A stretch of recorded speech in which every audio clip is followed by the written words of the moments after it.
성경 말씀은 역대기상 13장 4절 말씀 들어보겠습니다. 뭇 백성이 이 일을 선히 여김으로 온 회중이 그대로 행하겠다 한지라. 이에 다윗이 예굽의 시월 시내에서부터 하맛 어기까지 온 이스라엘을 불러 모으고 기리앗아림에서부터 하나님의 궤를 메어 오고자 할세. 다윗이 온 이스라엘을 거느리고 바알아 곧 유다에 속한 기리앗 여아림에 올라가서 여호와의 하나님의 궤를 메어 오려 하니 이는 여호와께서 그 두릅 사이에 계심으로 그 이름을 일컫는 궤라. 하나님의 궤를 새 수레에 싣고 아비나답의 집에서 나오는데 우사와 아히오는 수레를 몰며 다윗과 이스라엘 온 무리는 하나님 앞에서 힘을 다하여 뛰놀며 노래하며 수금과 비파와 소고와 재금과 나팔로 주악하니라. 우리는 지난 13장 1절부터 이제 다윗이 연합궤를 이제 다윗 자기 성으로 메어 올리고자 한 내용을 이제 살펴봤습니다. 그 전에는 우리가 다윗의 나라가 견고히 되어졌다는 사실을 다윗의 이제 백성들 또는 군대, 그다음에 군대 장관들, 장수들의 이름을 열거하면서 다윗의 나라가 하나님께서 언약하신 대로 견고히 서졌다 하는 사실을 우리가 이제 살폈습니다. 그리고 오늘 이 이제 다윗의 이제 추적을 우리가 살펴갈 것인데요. 여기에 먼저 다윗이 언약궤를 이제 기랏 여아림에서 모셔 오려고 백성들에게 먼저 묻죠. 너희들이 원하고 선하게 여기면 언약궤를 다윗성으로 가져오겠다. 그랬더니 오늘 이제 뭇 백성이 그걸 선히 여겼다. 그렇게 지금 이야기를 하고 있습니다. 우리는 이 앞전에서 이제 이 바로 3절에서 한 이야기가 뭐냐 그러면 사울 때는 하나님께 묻지 않았는데 다윗의 때는 하나님께 뜻을 물었다 하신 말씀을 지난 시간 마지막 끝날 때 우리가 생각해 본 말씀입니다. 그러니까 다윗과 사울의 차이, 그것은 뭐냐면 다윗의 중심에는 하나님이 있었고 사울의 중심에는 뭐예요? 자기가 있었다는 거예요. 신앙인이라 하더라도 그 신앙인의 그 결과에 대한 것은 겉으로 볼 수는 우리가 확인해 볼 수는 없는 거죠. 다 하나님을 위한 것이고 하나님의 뜻을 구한다는 것이고 하나님의 영광을 위한다고 이야기하지만 그 중심이 어디에 있다는 거죠. 그러니까 우리 이제 흔히 우리 적은 교회는 그런 게 나타나지 않지만 큰 교회는 뭐냐면 다 조직적으로 뭔 일을 해요. 조직에 의해서 움직이는 거죠. 근데 그 중심이 어디 있냐 그러면 하나님보다는 뭐예요? 교회를 관리하게 한 조직이라는 거예요. 그래서 그 조직에 내가 포함되지 못하면 꼭 이방인처럼 느껴지는 것이고 조직 안에 들어가야 같이 그 무리에 속해 있는 것처럼 느끼게 되어지는 것이 그게 가장 큰 단점이라는 겁니다. 조직도 누구를 위해서요? 하나님을 위해서. 교회가 누구를 위한 거예요? 하나님의 영광을 위해서. 그 교회가 또 그 다음에 하나님의 영광을 위하면 교회를 통해서 무엇을 우리가 얻어요? 하나님의 나라, 천국의 평안을 얻어요. 그러니까 교회는 하나님의 나라의 모형으로 우리에게 주어졌고 이 교회의 또 모형은 뭐예요? 다윗 왕국이에요. 이 다윗 왕국은 어떻게 했어요? 이제 한번 그것을 살펴보면 오늘 이제 언약궤를 모셔올 거니까요.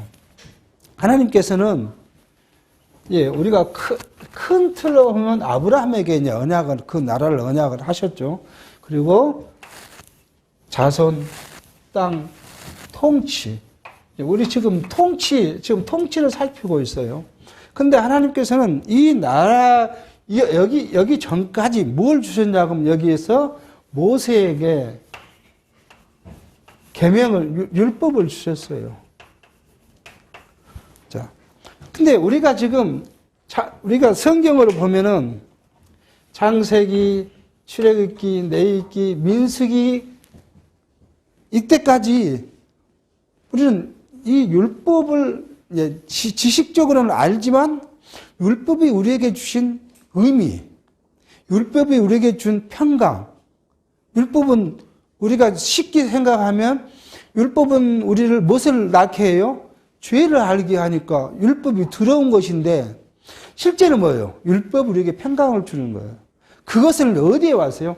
역사에 와서 여기 역사서를 통해까지 와 보니까 율법의 역할이 당시 모형적인 시대에서는 무엇을 했어요? 죄를 알게 한 그 역할을 하지만 이것으로 끝난 것이 아니라 뭘까지 줘요? 율법에서는 계명, 계명과 율례라는 것을 주셔가지고 이걸 뭘 해요? 하나님께 죄를 지면 제사를 드리게 됩니다. 제사를 드리면 뭘 해요? 죄를 사유하시는 은혜를 줘요. 사유를 받으니까 우리에게 뭐가 생겨요? 이스라엘 백성들에게는 마음에 평안이 생겨요. 죄 때문에 불안한데, 내가 이 죄 때문에 내가 살 수 있을까? 하나님께 나아갈 수 있을까? 불안한데, 재물을 가지고 나가서 제사하면 하나님 죄 없다 하시니까 돌아올 때는 뭐가 있어요? 성전에 갈 때는 불안한 마음 갖고 갔지만 성전에서 제사하고 돌아올 때는 모두가 마음에 평화와 평강을 갖고 돌아오는 거예요. 이것을 지금 여기에 중심이 뭐예요? 이게 중심이 뭐예요? 언약궤잖아요. 십계명과 모세 아론의 쌍난 지팡이와 만나를 넣은 언약궤예요. 그러니까 이 언약궤에는 뭘 또 이야기를 해요? 오실 그리스도를 이야기하잖아요. 그러니까 여기에 이야기한 나라, 이 나라가 어디에 이루어져요? 여기 다윗의 나라가 이어진 거잖아요. 그러니까 이 나라의 모형으로서의 주신 거잖아요. 이 나라, 모형에서 어떤 역할을 우리가 이제 이미 11기 상하로 살폈으니까요.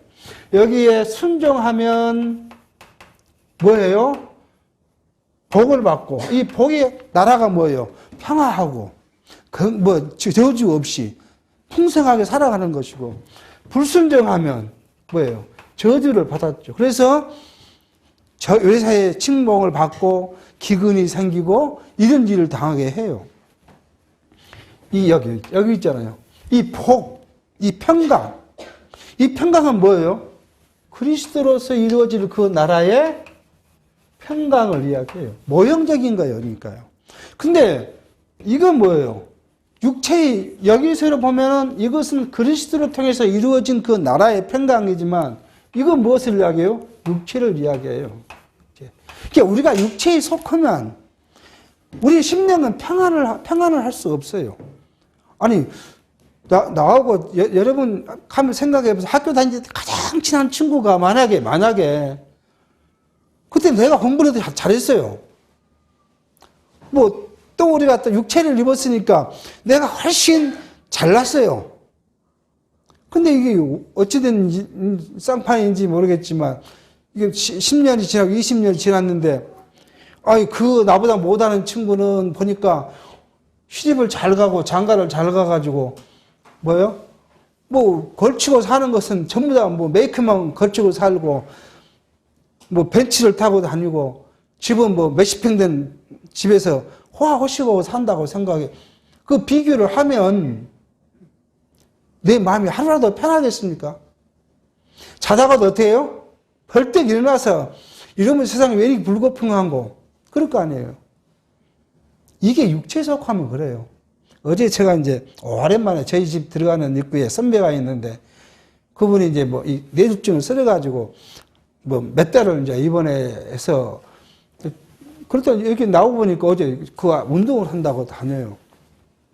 그래서 이제 인사를 하고 뭔 이야기를 하는데 그분이 뭐라고 그래? 그건 교회는 안 다니는 사람인데 자기는 지금까지 살아오면서 남한테 모진 소리 한 번도 안 하고 누구한테 나쁜 해코지 한 일도 없고 정말 착하게 살았는데 왜 자기한테 이런 병이 오냐는 거예요.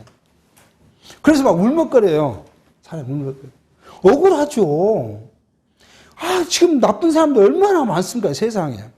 근데 그 사람 다 건강하고 막 부유하고 그렇게 살아가는데 자기는 한 번도 남한테 욕도 안 하고 그렇게 살았는데 왜 나한테는 이런 병이 오고 병 온 것만 문제가 아니라 뭐요?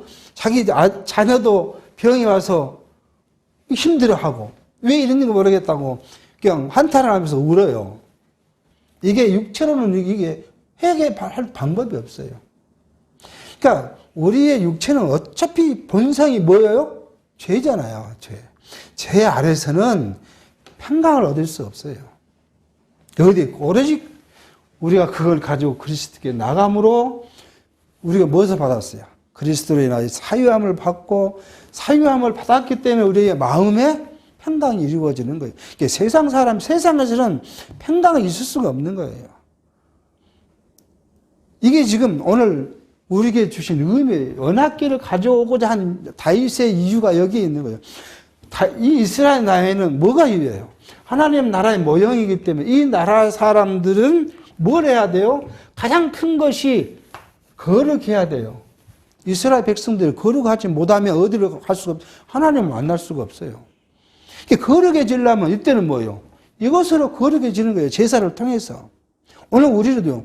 우리가 하나님, 육체를 어떻게 하나님께 나옵니까? 나올 수가 없어요. 그런데 우리를 어떻게 해주시겠다고요? 우리를 창세 전에 하나님의 자녀라고 예정해 주셨고, 이때 우리를 불러서 누구로요? 그리스도로 통한 사유. 이 사유를 통해서 우리가 하나님 거룩해졌잖아요. 그래서 이 나라에 우리의 신분은 거룩한 자예요. 조금 연대해서 이야기를 해보면 이렇게 한번 생각을 해보자고요. 이 나라는 뭐예요? 영적인 나라예요. 거룩한 나라예요. 교회예요. 하나님은 영원한 천국이고 여기에 중심이 누가 있어요? 하나님이 계시잖아요. 하나님 누구를 통했어요? 그리스도를 우리에게 부르셨고 우리는 그리스도의 지체로 이렇게 지체예요. 여기는 뭐예요? 육체니까 뭐예요? 만물이잖아요. 우리의 신분은 뭐예요? 만물보다 위에요. 우리 신분은, 영적 신분은 만물보다 위에 있어요. 그런데 실제는 어디에 있어요? 여기에 속해 있어요, 여기에. 우리 육체는 여기에 속해 있어요. 그러니까 이 둘이 뭐예요? 항상 갈등할 수밖에 없어요. 내 영의 신분은 저 위에 있는데 내 육체는 어디 있어요? 저 밑에가 있다는 거예요. 그러니까 이 저 밑에 있는 내 육체는 육체를 바라보면 항상 육체의 것만 생각하게 되고 육체와 더불어 사니까 육체로 비교하고 육체로 뭔가를 내가 해야 한다는 생각을 갖게 된 거예요. 그러니까 육체로 평안을 얻을 수가 없는 거예요. 그러니까 하나님께서 우리를 만물 위에 두셨는데 실제로 어디에 있어요? 만물 아래에 있는 거예요. 이걸 우리가 깨달지 못하면, 이걸 깊이 인식하지 못하면 우리의 마음은 육체 때문에 무거워요. 육체 때문에. 이걸 우리의 신분의 영향을 이렇게 가지고 이제 있어야 합니다. 그러니까 다윗은 뭐예요? 여기 다윗은 언약궤를 자기 성에 갖고 다윗의 나라, 이스라엘 나라는 무엇에 가장 한 거예요? 이 위에 하나님과 백성들은 이 관계 설정이 발라야 이스라엘은 온전한 나라, 하나님 나라가 되는 거예요. 그러니까 육체의 나라지만 항상 그들에게는 하나님이 요구한 건 뭐예요? 하나님과의 관계를 정확히 하라는 거예요. 근데 그것이 뭐예요? 이게 제사예요, 제사. 가장 핵심이 제사입니다. 제사를 드리기 위해서는 뭘 가지고 와야 돼요? 이 제사를 드리기 위해서는 제물이 있어야 되고요. 제물보다 또 뭐가 있어야 돼요? 성전이 있어야 되고. 지금 이전에는 뭐가 있어요? 회막이 있죠, 회막. 성막, 회막이라고 하죠. 그 다음 뭐가 있어야 됩니까? 제사장이 있어야 돼요. 이것이 없으면 하나님께 갈 수가 없어요. 그런데 뭐 제물을 내가 가지고 간다고 생각해 봅시다. 회막이 있어요. 근데 누가 있어야 돼요?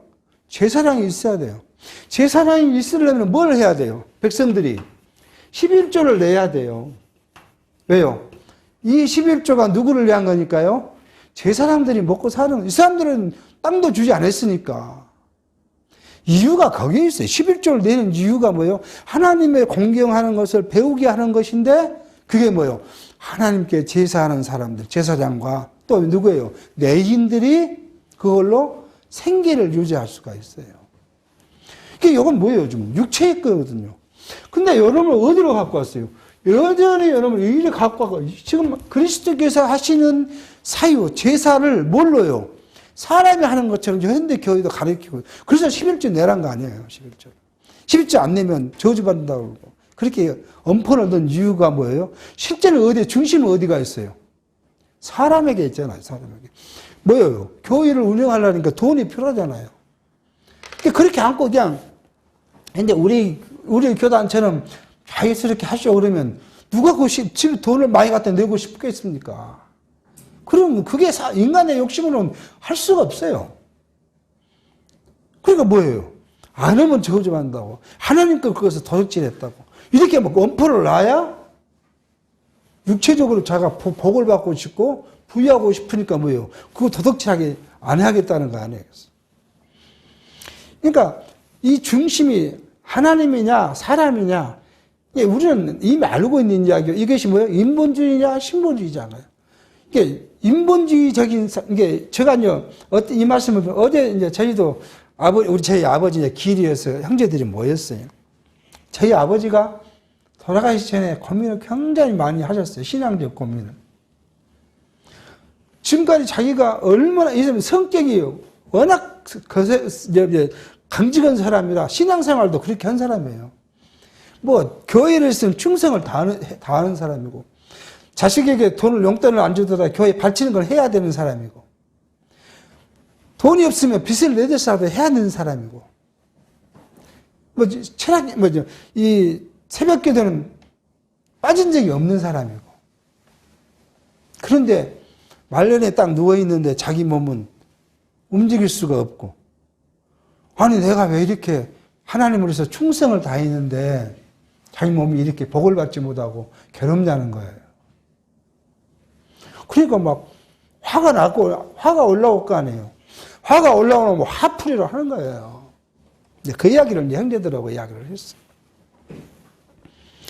그랬더니 제 이제 여동생 중에 한 애가 자기 교회 목사님이 말씀을 가리키는데 육체의 것이 복이 아니라 신령한 복이 복이라고 가리킨다는 거예요. 신령한 복이. 근데 그거 이제 그렇게 하면 좋죠. 근데 거기에도 뭐가 들어와요? 결국은 신령한 복을 받은 사람에게 준 복, 육체의 복이 따라와요. 이야기가. 그러니까 하나님을 빙자한 인간 것이요. 다. 어떻게 보면 우리하고 좀 비슷한 것 같은 이야기를 하는데 결론에 가면 뭐예요? 항상 육체가 와요. 육체가. 그럼 우리는 어쩌냐 하는 거죠. 우리가 성경 신학을 통해서 항상 신본적인 입장에서 하는데 우리는 어쩌냐는 거예요. 우리 안에도 수시로 우리가 육체를 입었기 때문에 육체가 발동될 때가 있어요. 그러니까 이 싸움이 우리에게는 심각한 싸움이죠. 이게 사실은 복된 싸움이기도 하고 왜요? 하나님과 육체의 소유과 성령의 소유가 싸운다는 것이 뭐가 살아있어요? 성령의 소유가 살아있다는 거예요. 그 죽어버리면 육체에 함몰돼버린 거죠. 그러므로 우리는 이 싸움이 우리에게는 오히려 낫다 하는 생각을 하게 합니다. 그렇게 했는데 이런 맥락에서 다윗이 지금 언약궤를 모셔 올라는 거예요. 그래야 하나님께 묻는 거 아니겠어요? 매사에 어디에 나가서요? 하나님께 나가 물어야 되니까. 이 이야기는 자세한 이야기는 어디에 있어요? 사무엘하 6장에서 나온 이야기예요. 그렇게 이제 해서 했다. 이야기를 그렇게 하고 있습니다. 자, 9절입니다. 그렇게 해서 이제 모세 오는데 기도원의 타작마당에 이르서는 소들이 띠므로 웃사가 손을 펴서 궤를 붙들었더니 웃사가 손을 펴서 궤를 붙듦을 인하여 여호와께서 진노하사 치심에 웃사가 거기 하나님 앞에 죽으니라. 여호와께서 웃사를 충돌하심으로 다윗이 분하여 그곳을 베레스 웃사라 칭하니 그 이름이 오늘날까지 이르니라. 그날에 다윗이 하나님을 두려워하여 가로되 내가 어찌 하나님의 궤를 내 곳으로 오게 하리요 하고 궤를 옮겨 다윗성 자기에게 메어 드리지 못하고 치우쳐 가드 사람 오벳 에돔의 집으로 메어가니라. 하나님의 괴가 에돔의 집에서 그 권속과 함께 석 달을 있으니라. 여호와께서 오벳 에돔의 집과 그 모든 소유의 복을 내리셨더라. 자, 물론 여기에 이제 우리는 이미 사무엘 6장에서 살폈던 건 뭐예요? 언약궤를 가로운 방식이 지금 잘못됐다는 걸 이미 알고 있죠. 하나님께서는 이 민수기에서 또 레위기에서 이야기하실 때 뭐예요? 궤를 옮길 때는 채를 끼고 제사장들이 그걸 메고 가도록 되어 있는데 그걸 하지 않고 뭐예요? 수리에 싣고 왔다. 그렇기 때문에 하나님께서는 뭐예요? 소를 뛰게 했고 언약궤가 넘어지려고 하니까 우사가 붙잡았고 붙잡은 우사가 죽게 했다. 그랬더니 다윗이 그걸 보고 놀래가지고 뭐예요? 내가 어떻게 언약궤를 하나님의 궤를 내가 내 집으로 성으로 들어오겠냐 하고는 귀한 여아림에 놔뒀다는 거예요. 그 오벳의 집에 놔뒀다 하는 것을 지금 이야기를 합니다. 그런데 우리는 한번 생각해 보십시다. 다윗의 마음이 지금 가려갑니까? 안 가려갑니까? 육체적으로 생각해 보면 하나님의 궤를 자기 옆에 모시고 있다는 생각이 얼마나 강한 그게 나쁜 일 하지 않잖아요. 그러니까 우사는요 언약궤가 넘으면 어떻게 돼요? 부서지잖아요. 나무로 만든 언약궤니까. 그러면 그것을 못 넘어지게 붙잡았는데 그게 죽을 일이냐 그거죠. 그런데 하나님께서는 그걸 바로 죽였다.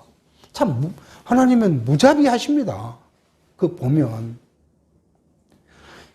예, 우리가 율법을 해석하면 하나님께서 명하신 대로 하지 않았기 때문에 오신 하나님의 징계라고 이야기를 하죠. 그게 맞죠. 근데 왜 하나님은 그렇게 하셨냐는 거죠. 사람의 입장에 보면 하나님은 그만큼 그 정성이 가리한데 저희 아버지 가끔 말씀드리면 저희 아버지가 그런 거 아니에요. 교회 가서 자더라도 복이니까 집에 자지 말고 교회 가서 자는 거예요. 초등학생 1학년, 2학년, 3학년 그래 어린애를 밤중에 데리고 그 밤 예배를 데리고 가요.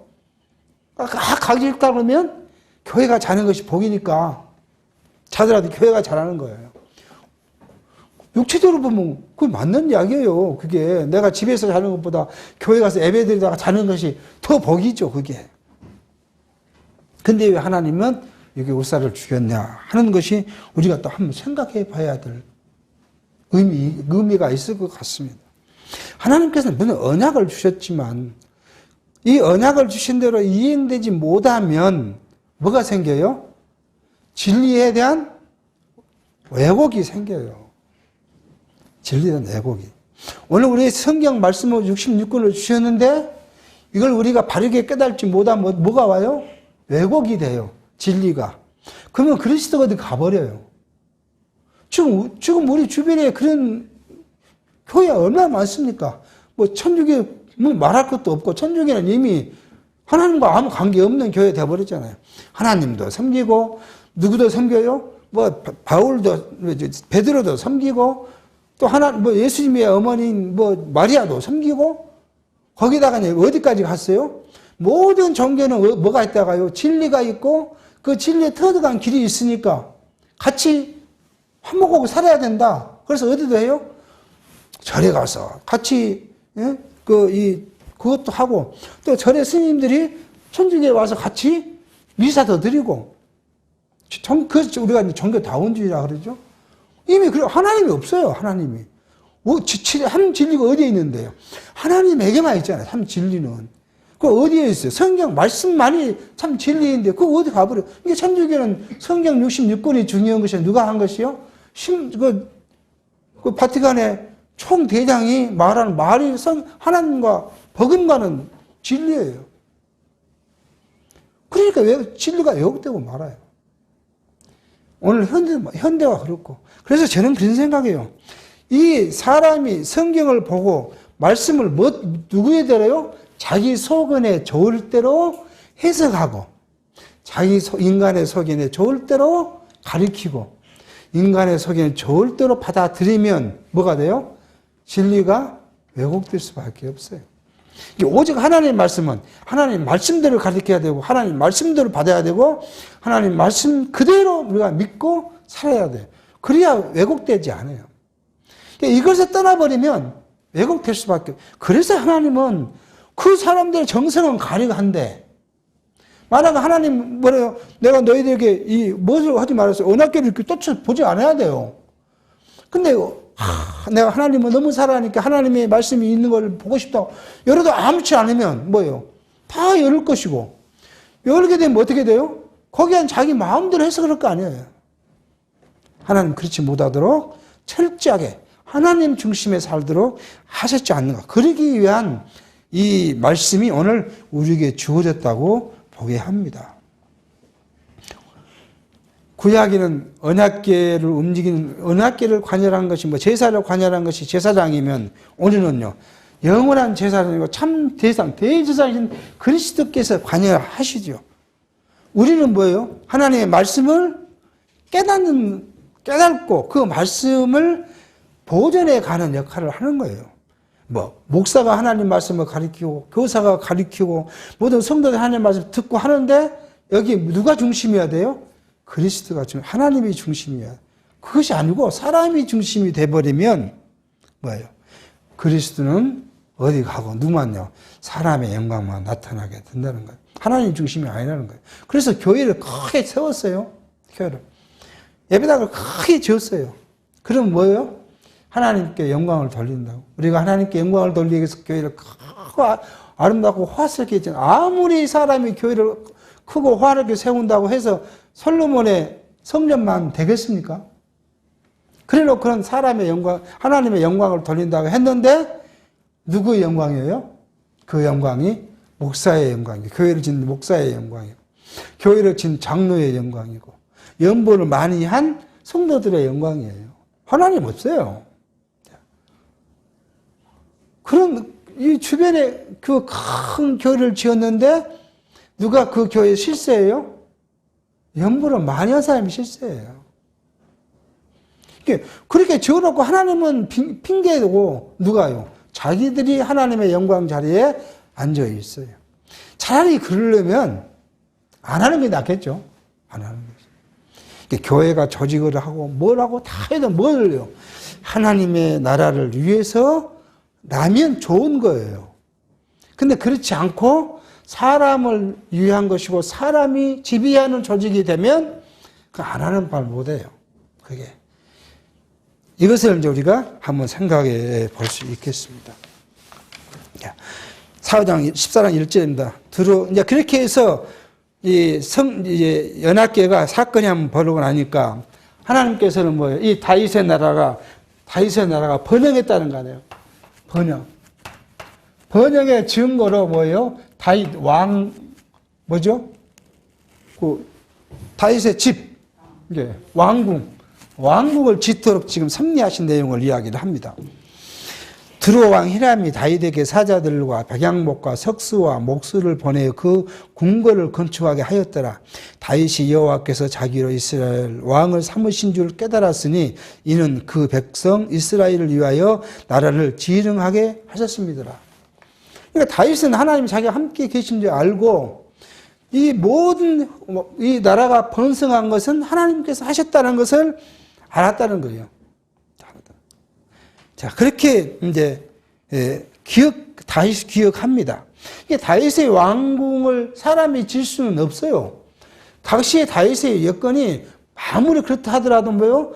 백양목, 네바논에서 백양목을 가져와야 되고 석수들에서 그 대리석을 다 깎아야 되는데 이걸 다윗의 나라 갈 수 있는 여건이 못 돼요. 그런데 하나님 무두게 해요. 드로 왕 시돈에게 그걸 갖다 주도록 했다 하는 것입니다. 3년 다윗이 예루살렘에서 또 아내들을 갑자기 또 이렇게 왕궁을 짓는다고 해놓고 3년은 다윗의 집을 이야기합니다. 다윗이 예루살렘에 또 아내들을 취하여 또 자녀를 낳았으니 예루살렘에서 낳은 아들들의 이름은 사무아와 소압과 나단과 솔로몬과 이팔과 엘리수아와 엘벨렛과 노가와 네벳과 또 야비야와 엘리사마바 부엘라다와 엘리벨렛이었더라. 그렇게 지금 이야기. 이게 뭐예요? 다윗은 아내를 많이 두었어요. 이게 헤블론 7년 동안에도 아내가 여러 명이었고 돌아와서도 여러 아내를 둬서 자식을 낳았는데 그 자식을 많이 낳았다. 뭐요? 번영했다는 거예요. 당신은 사람이 많은 것이 번영의 한 증표니까. 다윗이 여러 아내를 둔 것이 잘한 것입니까? 그 여러 아내를 둔 문제가 어디에 생겨요? 자녀들이 반란을 일으키죠. 이쪽 아내의 자식을 이쪽에 자식들을 죽이게 만들고 그런 일이 벌어졌지만 우리에게 지금 이 말씀의 중심은 뭐예요? 그건 우리가 3일상에서 이미 다 살핀 내용이죠. 여기서는 지금 이 말씀을 하고 있는 거예요. 다윗의 나라가 번영됐다는 거잖아. 근데 이걸 이야기하는 에스라는 뭐예요? 이 뒤에서 이걸 이야기하는데 우리는 뭐예요? 우리의 나라 이스라엘 유다 왕국은 하나님의 언약대로 세워졌고 하나님의 언약대로 번성했고 하나님 우리를 지키시는 그 나라다. 비록 우리가 불순종해가지고 애굽의 바벨론 포로 70년을 살고 왔지만 하나님의 약속대로 돌아왔다. 이것을 계속 강조하고 있는 사실을 우리가 알게 합니다. 8절 다윗이 기름 부음을 받아 온 이스라엘 왕이 되었다 함을 블레셋 사람이 듣고 다윗을 찾으러 다 올라오매 다윗이 듣고 방비하러 나갔으나 블레셋 사람이 이미 이르러 그르바임 골짜기를 침범하였는지라. 다윗이 하나님께 물어 가로되 내가 블레셋 사람을 치러 올라가리까 주께서 저희를 내 손에 붙이시겠나이까. 여호와께서 이르시되 올라가라 내가 저희를 내 손에 붙이리라 하신지라. 이에 무리가 바알브라심으로 올라갔더니 다윗이 거기서 저희를 치고 가로되 하나님의 물을 흐름같이 내 손으로 내 대적을 흩으셨다 하므로 그곳 이름을 바알브라심이라 칭하니라. 블레셋 사람이 그 우상을 그곳에 버렸으므로 다윗이 명하여 불에 살렸다. 이제 왕궁을 짓고요. 그죠? 오늘 좀 말씀에 왕궁을 짓고 그 다음에 뭐예요? 자녀가 많고 자 이렇게 이제 번창을 했는데 그 다음에요. 나라가 번성했다는 걸 이야기하려면 뭐겠어요? 대적과 싸워서 이겼다는 거예요. 이게 블레셋 대적과 싸움을 이야기를 합니다. 자, 근데 이 대적 블레셋이 있는데 다윗이 지금 이야기해요. 하나님, 내가 이 블레셋 싸우러 나가야 됩니까? 안 나가야 됩니까? 하나님 이제 블레셋을 내 손에 붙이시겠습니까? 안 붙이실 겁니까? 물었다. 다시 앞으로 이 3절로 다시 들어가면 뭐예요? 사울은 하나님께 묻지 않았는데 다윗은 하나님께 물었더라. 이 핵심이 여기 있어요. 다윗의 중심에는 항상 하나님이 있어요. 그러니까 전쟁이 블레셋이 오니까 뭐예요? 하나님께 묻는 거 아니에요. 하나님 가라. 이렇게 그냥 가는 거예요. 근데 이제 사울은 어떻게 했어요? 하나님께 묻지도 않고 자기가 제사 지내고 싸우러 갔다. 결국은 사울이 죽죠. 블레셋에게 죽어. 그러니까 이 다윗의 범죄를 하고 안 하고가 문제가 아니라 우리는 여기서 다윗이 범죄했느냐 안 했느냐 이게 관심거리가 아니라 다윗은 누구요? 하나님께 뜻을 물었고 하나님은 다윗과 관계를 가져서 다윗에게 그 나라가 약속한 대로 번성시켜 주셨다는 사실을 지금 알게 하시는 계시 말씀이라는 걸 우리가 알게 합니다. 그러면 그것에서 이제 우상을 다 이제 버렸다, 제해버렸다고 이야기합니다. 13절 블레셋 사람이 다시 골짜기 침범해 다시 이제 또 온 거예요. 다윗이 또 하나님께 묻자오는데 하나님이 이르시되 마주 올라가지 말고 저희를 뒤로 돌아 뽕나무 숲을 맞은편에서 저희를 엄습하되 뽕나무 꼭대기에서 걸음 걷는 소리가 들리거든 곧 나가서 싸우라. 하나님이 내 앞서 나가서 블레셋 사람의 군대를 치리라 하신지라. 이에 다윗이 하나님 명도를 행하여 블레셋 사람의 군대를 쳐서 기브온에서부터 게세레까지 이르렀더니 다윗의 명성이 열국에 퍼졌고 여호와께서 열국으로 저를 두려워하게 하셨더라. 두 번째 싸움도 왔습니다. 또 묻습니다. 자, 느바임 여기 이제 다윗성이 있으면 흰나무의 골짜기, 이게 느바임 골짜기예요. 느바임 골짜기. 지난번에 3일상에 우리가 했던 여기가 뽕나무가 많은 골짜기가 있었다고 이야기합니다. 그러니까 여기는 나가지 말고 이렇게 돌아서 가서 이 뽕나무 골짜기에 사람이 가는 것 같은 소리가 들리면 그때 쳐라. 근데 그게 누구 소리예요? 하나님께서 미리 가서 적과 싸우는 소리라 그 신호로 싸워라 했더니 다 이겼다. 그때 뭐예요? 다윗의 명성이 열국에 퍼졌고 여호와께서 열국으로 다윗을 더럽게 했다. 이 말씀 어디로 가요? 사무엘하 7장으로 가면 뭐라고 해요? 내가 너를 내 명성을 내 이름을 존귀케 해주겠다 하고 약속하신 대로 그 전쟁의 승리로 다윗의 명성을 높이 했다고 지금 이야기하고 있습니다. 그러니까 성경은 우연히 되는 일은 하나도 없어요. 다 하나님의 언약을 기초로 해서 성취되는 사실이에요. 오늘 우리의 삶도 우연히 되는 건 없어요. 다 하나님의 작정과 계획 아래 되어 있는 거예요. 아니 우리가 제가 오래된 시간에 말씀을 드렸지만 우리에게 자유의지가 있으면 여러분 우리가 이렇게 살고 싶겠습니까?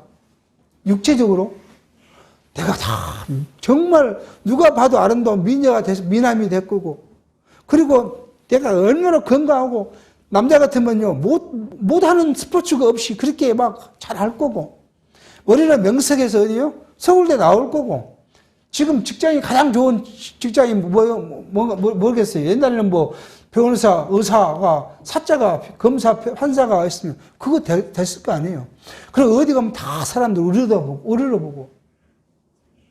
돈으로 생각하면 정주영 회장이나 이병철 회장이나 이건희처럼 돈이 많아서 어째 서울 가고 싶으면 헬기 타고 비행기 타고 가지 무드로 우리가 운전해서 힘들게 거기까지 가겠습니다.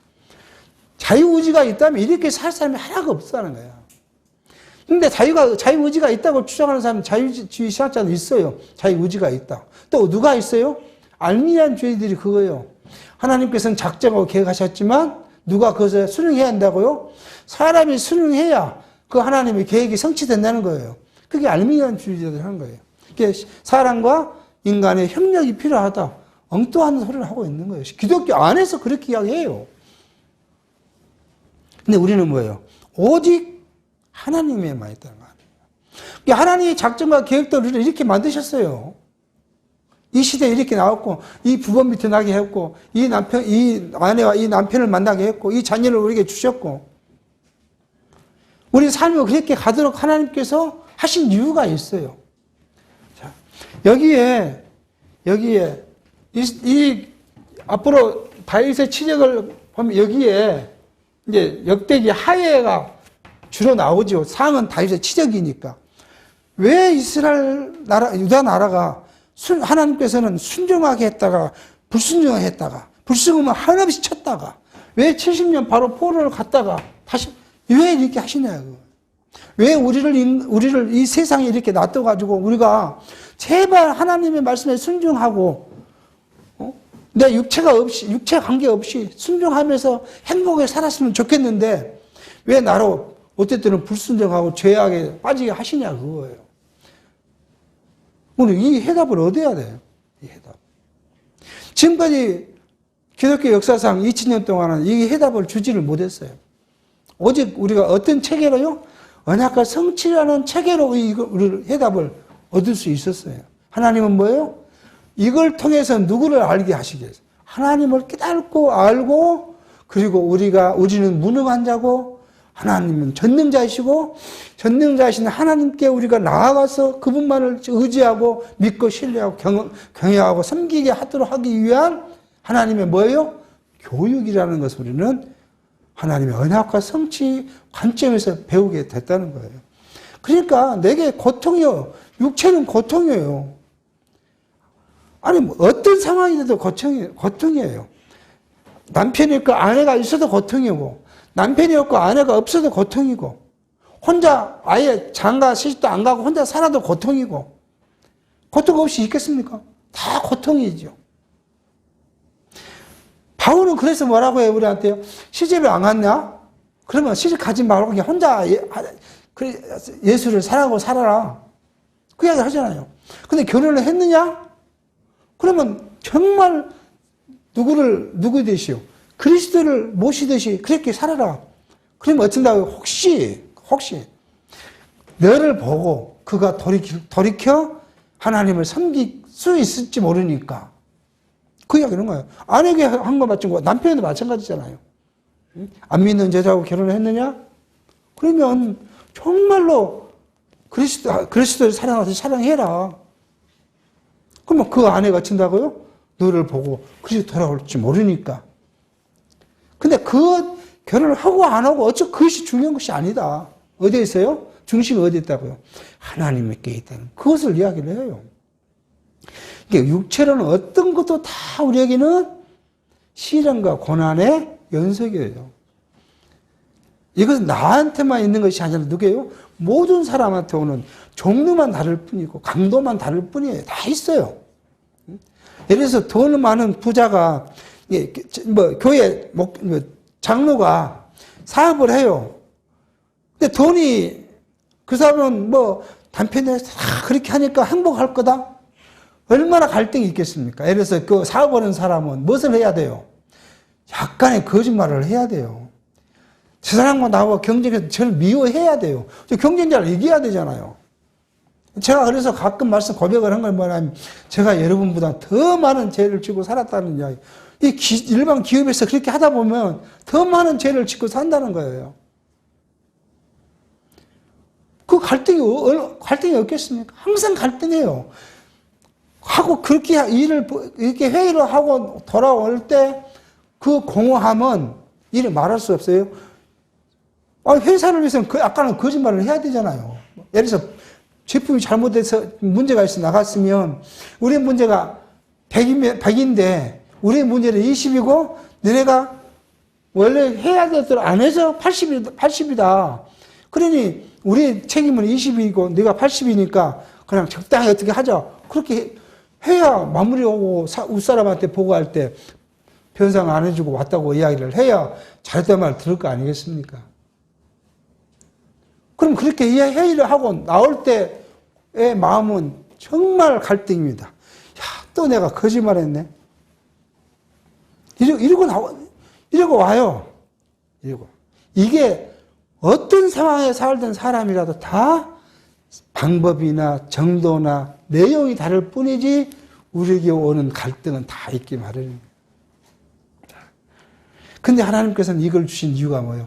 그걸 통해서 우리가 하나님을 알고 깨닫고 발견하고 믿을 수 있도록 하나님이 기억하게 하는 거잖아요. 기억하게 하는 거. 저 사람은 그런 일을 때문에 내가 누굴 기억했어요? 하나님을 기억해요. 솔직히 이렇게 고백하면 그래요.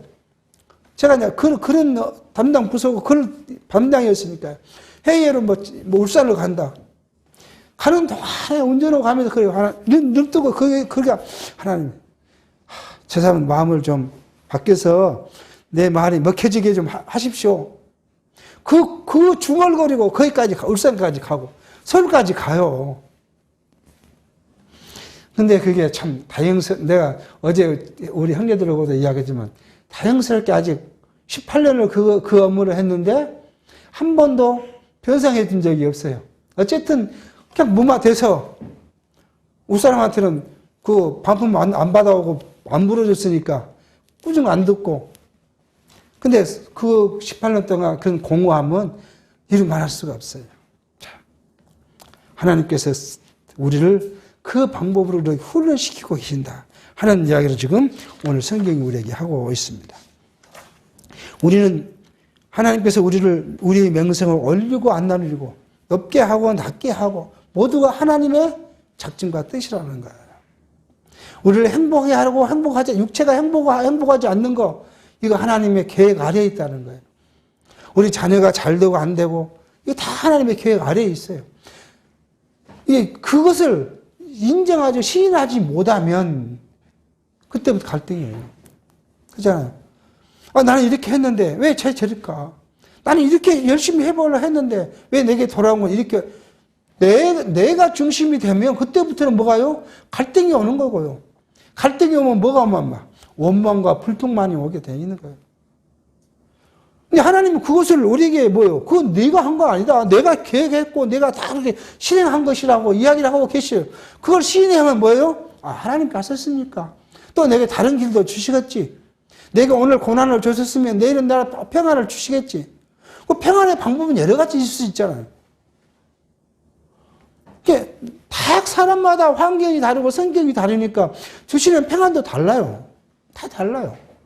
주시는 은혜도 다 다르고 은사도 달라요. 우리가 그걸 바라고 그걸 믿고 살아가는 거예요. 그것이 우리의 살아갈 원동력의 힘이에요. 육체로 똑같이 생각해 보면 내가 제일 불행한 것 같아요. 다들. 근데 하나님은 그거 말고 내게 다른 것을 주셨어요. 그것을 붙잡고 가는 것이 바로 우리가 행복한 삶을 살아가는 방법입니다. 하나님께서 어떻게 해주셨다고요? 다윗에게 뭐라고 했습니까? 오벳 에돔의 집과 그 모든 소유에게 복을 주셨다. 뭐가 있는 곳에요? 복은 항상 말씀과 함께 있어요. 하나님의 말씀이 있는 곳에 뭐가 있어요? 복이 있어요. 하나님 말씀이 전하는 곳에 복이 있게. 말씀, 이 성경과 관련돼서 우리에게 뭐가 있어요? 복이 있어요. 복이. 어떤 사람이 물질이 필요할 땐 물질을 주실 거예요. 그래서 하나님께 뭐라고요? 너는 무엇을 먹을까? 무엇을 입을까? 무엇을 마실까? 염려하지 마라. 그건 누가요? 이방인들이 구하는 것이고 너는 그 나라와 그 의를 구하라. 그러면서 그 앞에 24절에 뭐라고 하냐면 한 사람이 두 소리를 섬길 수 없고 이 사람을 더 사랑하면 저 사람을 미워할 것이고 저 사람을 미워하면 이 사람을 더 그런데 그래놓고 결론은 뭐예요? 하나님과 재물을 겸하여 섬길 수 없다. 그렇게 말씀해요. 그러니까 하나님은 재물도 뭐예요? 내가 필요하면 필요한 만큼 주시게 돼 있고요. 건강도 내게 필요한 만큼 주세요. 예를 들어서 내가 돈이 너무 많으면 자고해서 하나님을 버릴 것 같으면 하나님이 주시겠습니까? 좋다고 하세요? 뺏어가 버려요. 날 자고하지 않기 위해서. 모든 면이 그래, 모든 면이. 하나님 자기만을 바로. 그러니까 하나님은 뭐예요? 어떻게 생각하면 굉장히 이상한 분이에요. 모든 자기 택한 백성들을 누구만 바라보게 하니까요. 하나님만 바라보게 하기. 내가 하나님을 의지하고 뭐 다른 것을 의지했다. 그거 아니에요. 내가 돈을 의지했다. 돈을 하나님 뺏어가 버려요. 필요한 만큼만 주시는 거예요.